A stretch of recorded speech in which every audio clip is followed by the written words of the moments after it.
This is the Iowa Weather Report for Thursday, September 27th, 2012.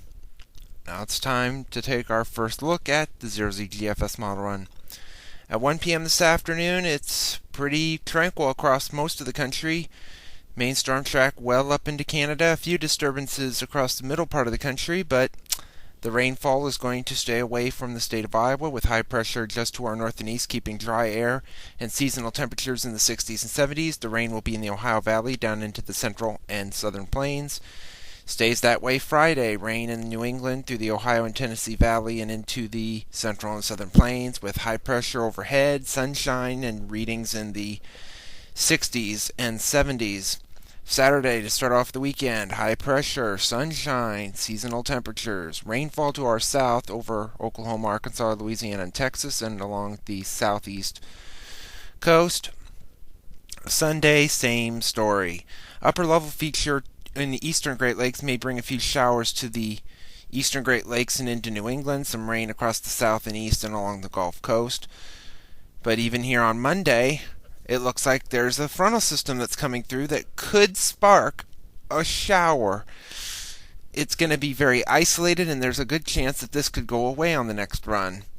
Tuesday, that front is well off to our east, and really temperatures don't really change much.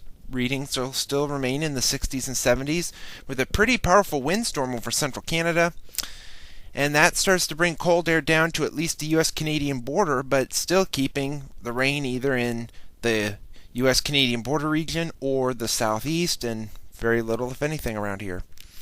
But a week from today, the pattern begins to shift slightly. The westerlies begin to move a little bit further south. We have a trough axis on the west coast and a ridge over the south and east, and we have rain over the southeast again.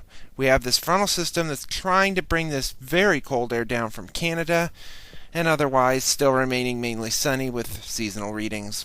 A couple days later, on October 8th, we have a 588 ridge over the Gulf Coast. We have an upper level feature over the west coast and a disturbance over the northern parts of Minnesota that could bring some showers in that area and even down into our neck of the woods, although it'll be very isolated, and any rainfall looks to be rather light if this is right. And then temperatures will be cooling off, and by the end of the forecast on October 12th, we have the upper level feature over central and southern California, split off from the main flow that's coming down from the north, as we have a big trough over the Midwest if this is right, and that could bring a high pressure down, and that could bring some very interesting weather if this is right. Some rain showers, thunderstorms to our south, maybe even a bit of wintry precipitation to our north. We'll see if this happens. Last night on the satellite image, we had a pretty good batch of showers and thunderstorms over southern Kansas and Oklahoma. A few clouds with a few showers and storms along the Ohio Valley up into the mid-Atlantic states, and around here it was fairly quiet. The watch warning map from last night is also fairly quiet. This had a few severe thunderstorm warnings in Oklahoma, the air quality alert continuing in eastern Washington, a few frosted and freeze advisories in Wisconsin and Michigan, and around the rest of the nation it was quiet. QPF chart looks quiet as well around here. This rainfall through Monday evening at 7 o'clock showing nothing around here.